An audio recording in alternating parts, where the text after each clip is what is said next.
Everybody, so we are going to go a little bit deeper into how we're going to derive overall thermal resistance. We talked about it briefly in the coffee cup for both series, and then we're also going to talk about parallel. So let's go back to our coffee cup equation or our coffee cup example. This is from my other video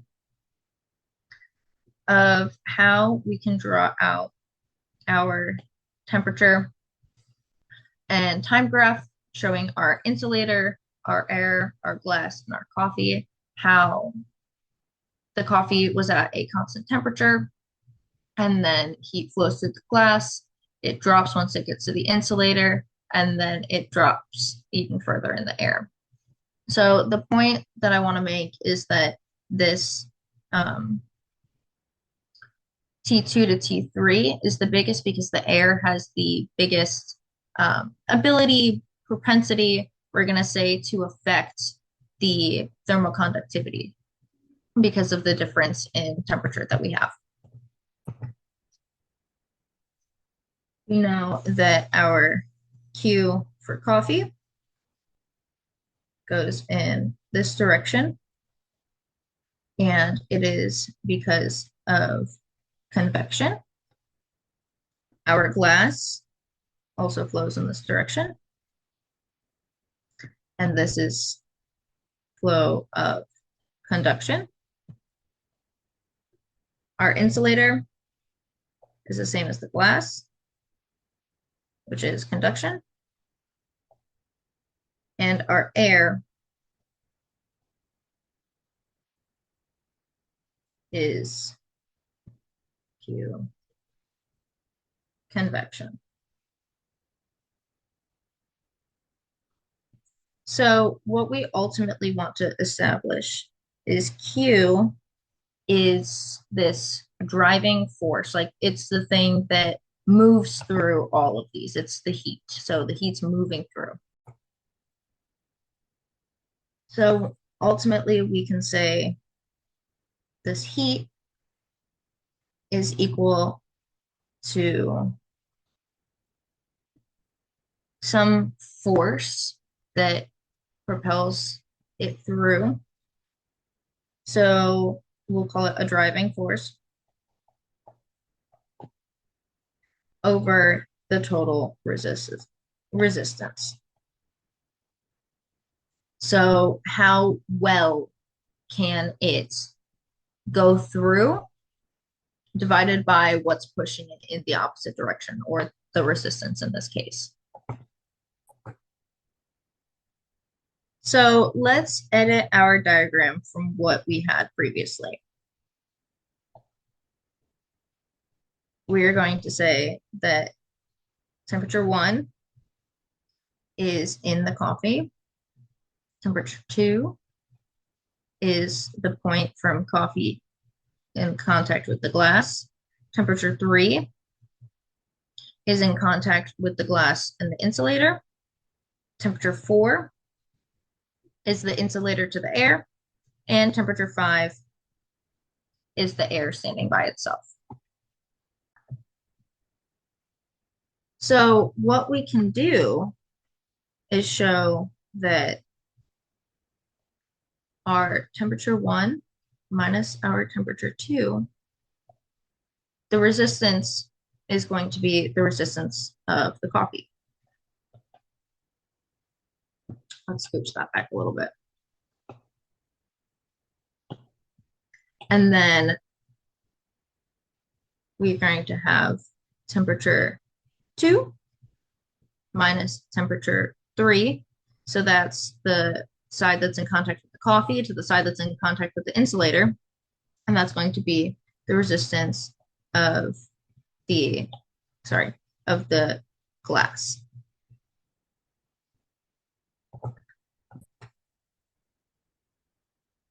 And then that is equal to our side that is in contact with the insulator and the air minus, that is not true.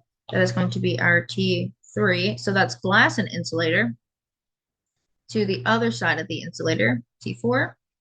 And that is the whole insulator, resistance of the insulator, is equal to the side that comes in contact with the insulator minus the side that is freestanding in the air, and that is our resistance for air. So previously, we showed you how you can use Ohm's law to derive these equations. And what we found was that for conduction and convection, we can simplify these equations. So let's write those out.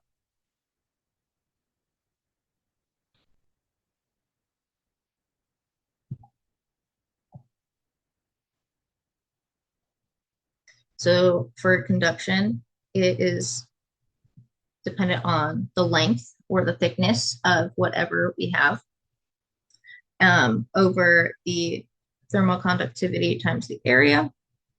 And convection, that is 1 over the height, which we denoted h, multiplied by the area as well. So then we can transform all of these into forms of conduction and convection. So let's do that real quick. Okay. So my video cut out, but we can simplify these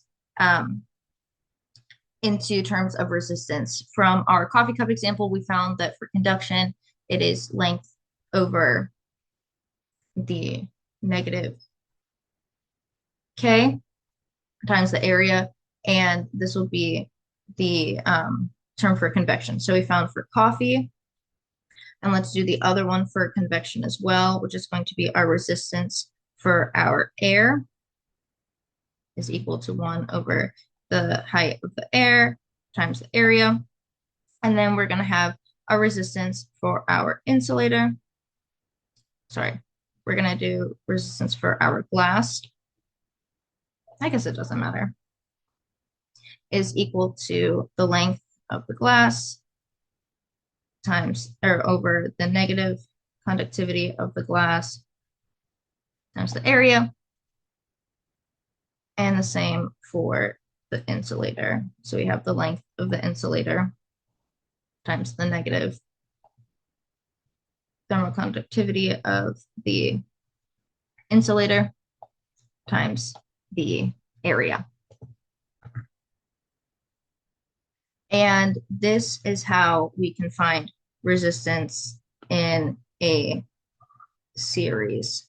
Well, this is how we can use resistance when everything is in a series, because it goes from the coffee to the glass to the insulator to the air without ever really stopping. Okay. So what we can do is find the total resistance in series is equal to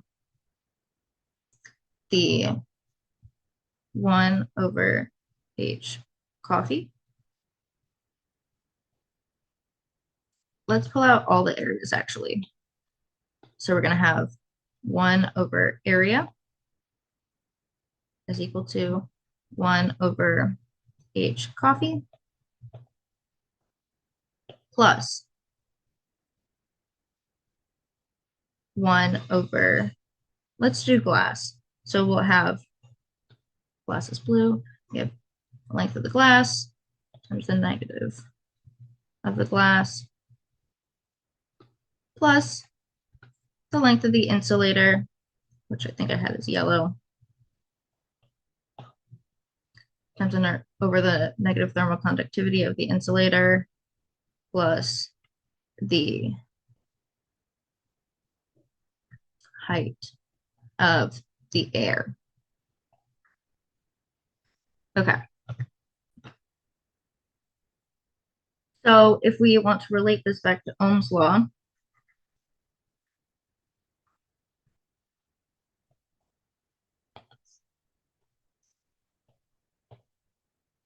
we have our series right here. And now you're wondering, what does this term translate to? And that will be our heat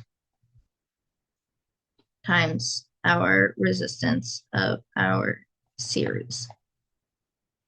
And that is how you can demonstrate the a relationship to be able to find using in series. And this is our representative of our, so our change in voltage is our change in temperature multiplied by the heat flux multiplied by our R series. So this is how we can demonstrate a series. Okay, so how do we look at these if they are in parallel? Well, let's use a similar analogy. Okay, so we have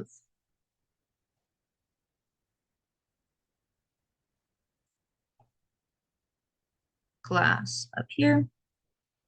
I'll make that smaller. This is our glass,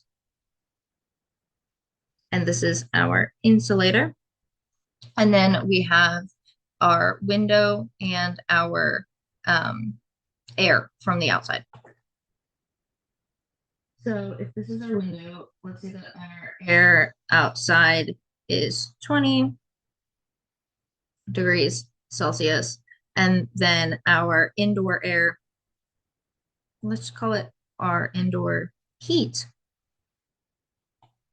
is going to be 50 degrees Celsius. And those are just initial conditions that I'm giving for the sake of this problem. So we can once again demonstrate this through Ohm's law, which is our change. Let's get a little bit bigger.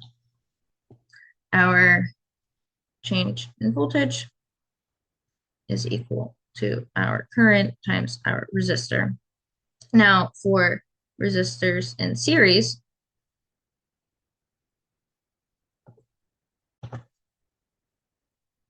our resistors in parallel is our total is actually equal to the inverse of all of our cumulative resistances, and so on and so on and so on. So how can we demonstrate that here? Because our glass and our insulator are in parallel.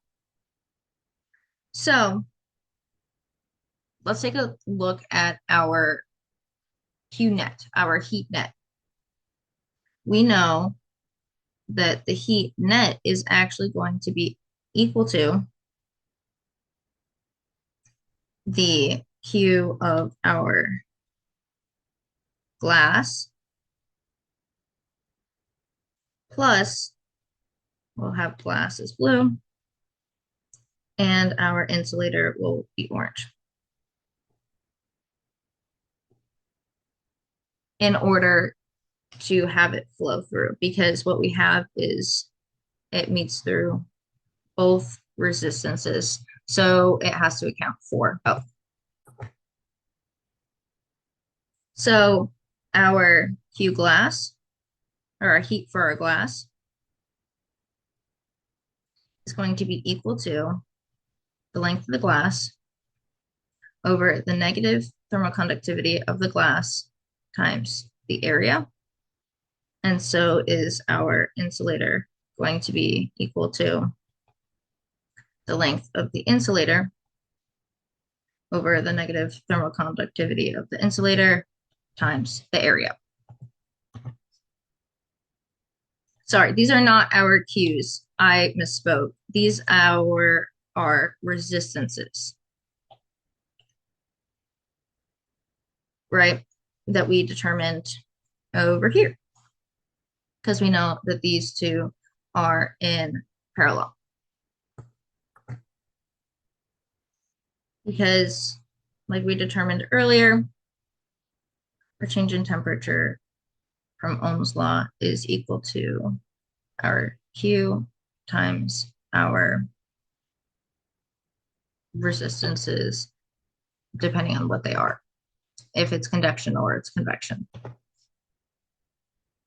So for our total here, what we would have to do is create the inverse of our glass, which would be the negative thermal conductivity of the glass times the area of the glass over the length of the glass. And then the same thing for the insulator. It would be the negative thermal conductivity of the insulator times the area of the insulator over the length of the insulator.